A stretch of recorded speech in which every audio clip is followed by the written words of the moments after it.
Are you ready for this uncomfortable action? I bet you everyone who works has run into it. It's how to deal with the conflict between you and your colleague. I'll do another video between you and supervisor, but today, okay, so you have done nothing wrong, but for some reason, that particular colleague just keep giving you a hard time. And here's one exercise you could do that it works. Okay, take 3 pieces of paper and a pen.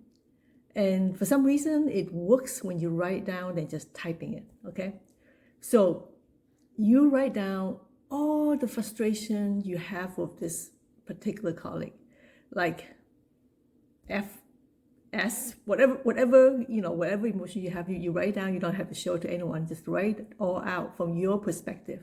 Okay, and then the second piece of paper, you write it down from their perspective.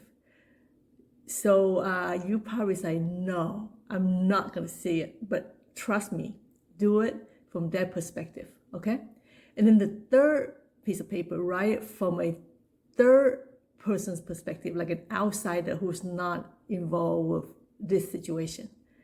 And it works. It really works. Yeah. And I actually had this really nasty conflict with a ex-colleague, to the point that I actually quit the job because I couldn't stand her, right?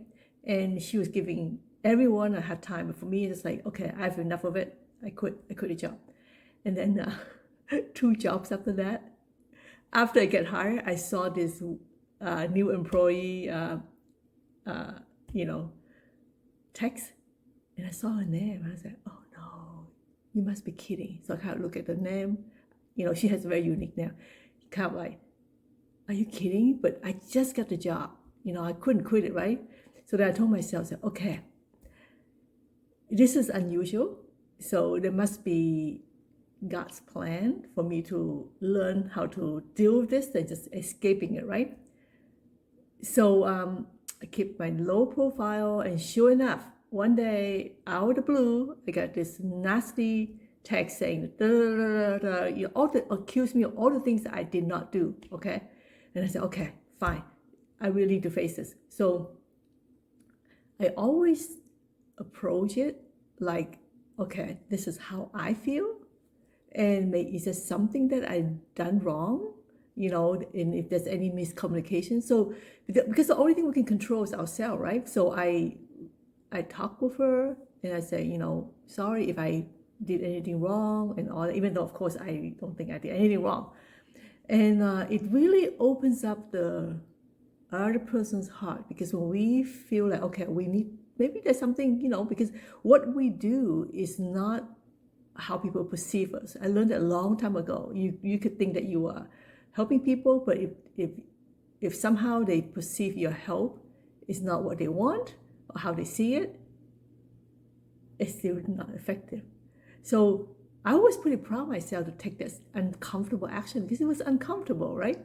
And then she opens her heart, and I said, oh yeah, So it turned out that because I was multitasking and I was working too fast, and it made her feel like I was making the rest of the team feel bad. And that was not my intention at all, And so yeah, so anyway, lesson learned is don't escape, and just face it, and face it with your heart open, because no matter what, there's misunderstanding. When one person takes an extra step to open their heart to try to understand from their point of view, then maybe they had a difficult time, bad relationship or something, and they just kind of take it on you, and even though it's not your problem, but just kind of try to understand. Yeah, so hope you find this helpful.